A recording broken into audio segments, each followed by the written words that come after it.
Buenas noches para todos. Siempre ha sido para nosotros, y más en este caso personal, un altísimo honor participar cuando uno de los temas refiere al Frente Amplio, a la fuerza política a la que adherí aún antes de su fundación y que me acompañará hasta el último día de mi vida.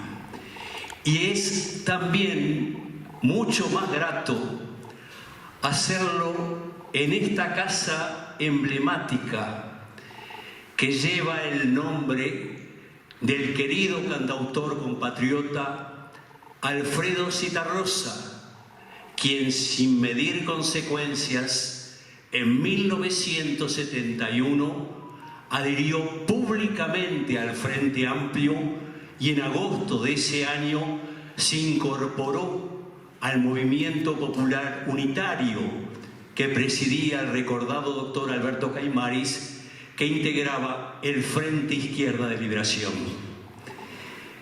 Por supuesto que referirnos a la fundación del Frente Amplio llevaría mucho tiempo, pero siempre hemos sido austeros en nuestras palabras y lo que es inevitable es que tenemos que volver la mirada para recorrer los hechos más trascendentes, aunque sea a pinceladas, que llevaron a la fundación del Frente Amplio el 5 de febrero de 1971. Siempre he sostenido, de acuerdo a lo que he estudiado y hemos investigado, que las raíces del Frente Amplio se pueden encontrar perfectamente en la Revolución de Enero de 1935, en oposición a la dictadura terra-herrerista que dio el golpe de Estado el 31 de marzo de 1933. Y allí se formó a partir de 1935 un frente de oposición a la dictadura que había sido apoyada por la policía, por los bomberos y que los militares un poco miraron del costado. Es así que esa resistencia la organizan varios sectores del nacionalismo independiente, del Partido Socialista, del Partido Comunista, pero sin figurar como partidos ni como grupos políticos. Su presidente, por decirlo de alguna manera, era el general tan olvidado Basilio Muñoz, el de tantas guerras. Una personalidad admirable. Basilio Muñoz lo presidía y el secretario general era un ballista de ley, Justino Zavala Muniz. ¿Y quién redactaba los documentos? Nada menos que una de las personalidades más brillantes que dio nuestro país en el siglo XX, el doctor Carlos Quijano. Y allí surge de los manifiestos en el primero documentos, nada menos que una de las personalidades más brillantes que dio nuestro país en el siglo XX, el doctor Carlos Quijano.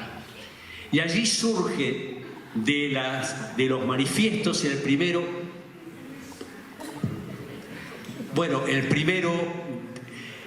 redactado de puño y letra por Basilio Muñoz, convocando a la unidad de aquellos ciudadanos compatriotas dignos, sin color partidario e incluso sin enfrentar a los militares, porque había militares, muchos fueron presos a la isla de Flores. Me acuerdo de Frigerio, que también fue preso en la última dictadura civil y militar y estuvo años en la cárcel central junto a varios oficiales del Frente Amplio que estaban presos. Eso es muy importante. La convocatoria a los compatriotas que estuvieran contra la dictadura y sin divisas partidarias. Como es sabido, duró 10 días la revolución y en Picada de los Ladrones y en Paso Porlán fueron bombardeados los opositores al golpe de Estado y la revolución fue derrotada. Después, durante los años 40 y hasta mediados del año de los 50, se desarrolla la Segunda Guerra Mundial y los frentes populares van perdiendo posibilidades. Y se producen dos hechos fundamentales en los partidos de la izquierda.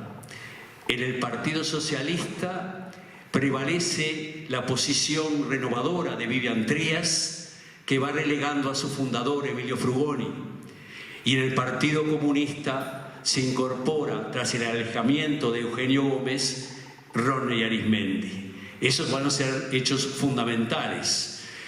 Después ocurren aspectos que no sirvieron para la conformación del Frente Amplio. No hubo acuerdo en las izquierdas.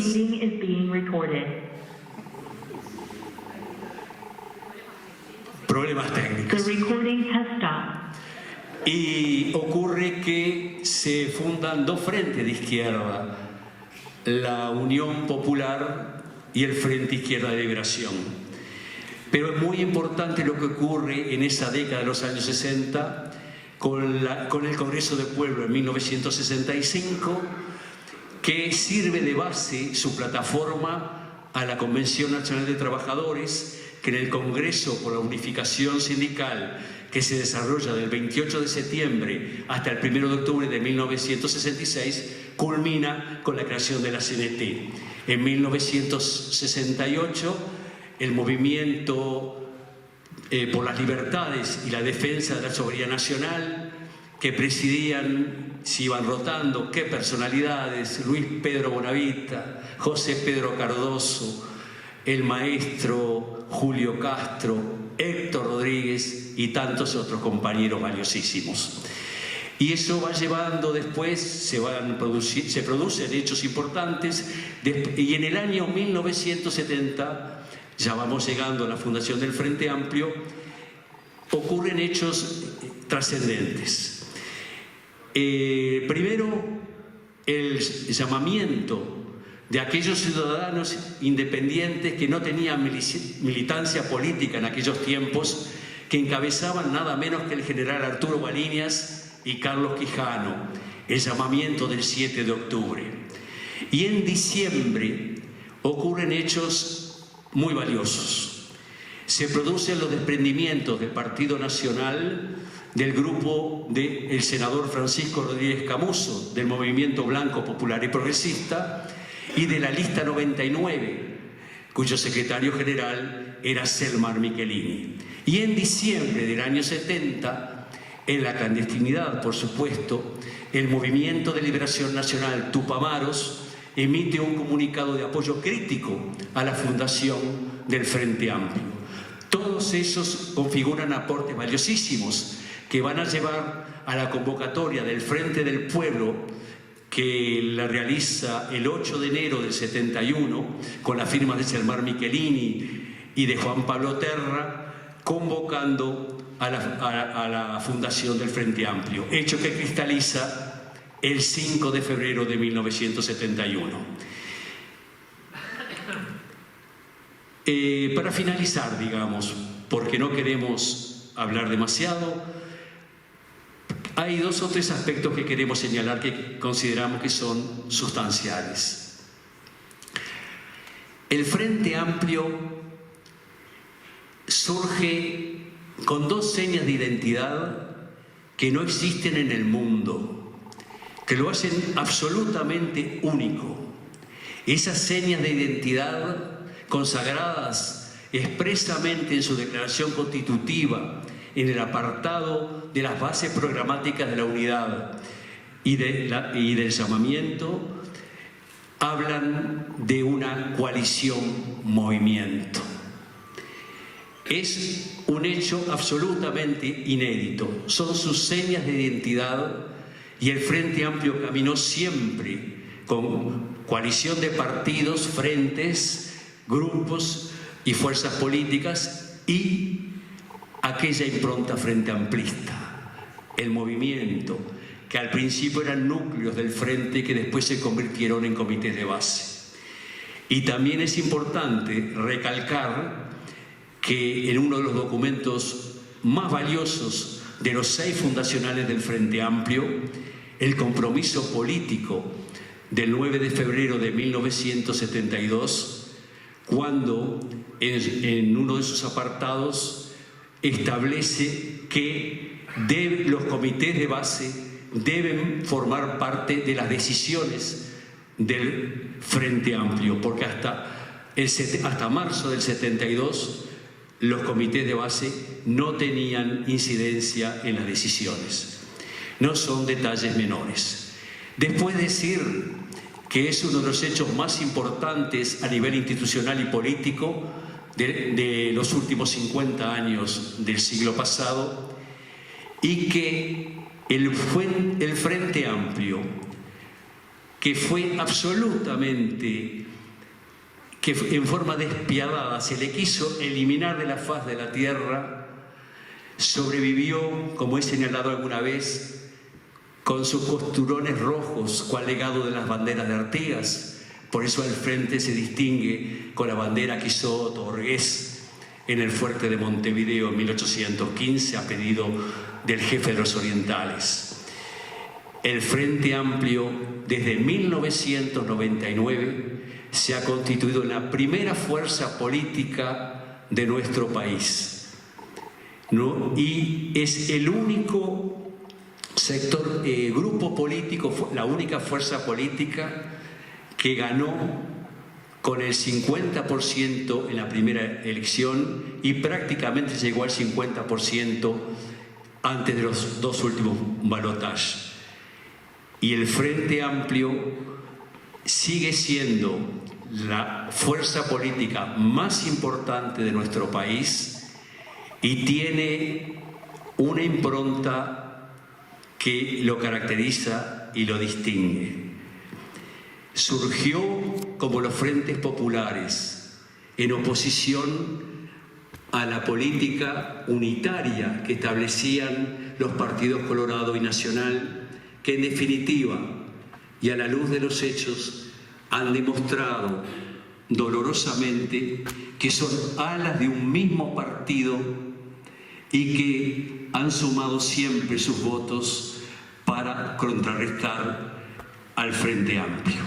Pero el Frente Amplio hoy y aquí sigue siendo la primera fuerza política en nuestro país, con amplísimo margen sobre los demás grupos políticos. Y una digresión final que no quiero dejar de lado. Hoy tenemos el inmenso privilegio, está junto a mí mi querido y entrañable, uno de mis queridos y entrañables referentes, José Díaz. Lo conozco hace muchísimos años. José Díaz se le ofreció, y recuerdo que le hicieron lo mismo al querido general Licandro, hacerle un homenaje, pero ambos declinaron en su momento. Y de alguna manera hoy estamos haciendo este acto y desde mi punto de vista también es un homenaje al querido José Díaz.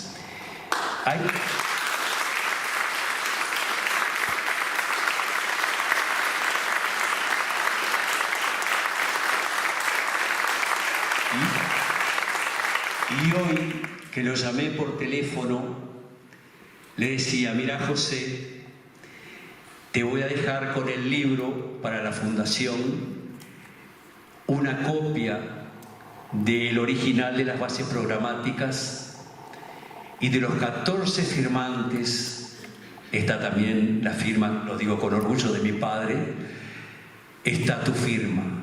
Pero hoy tú tenés sobre tus espaldas la inmensa responsabilidad de representar a los 14, porque sos el único sobreviviente de aquella gesta heroica. Muchísimas gracias.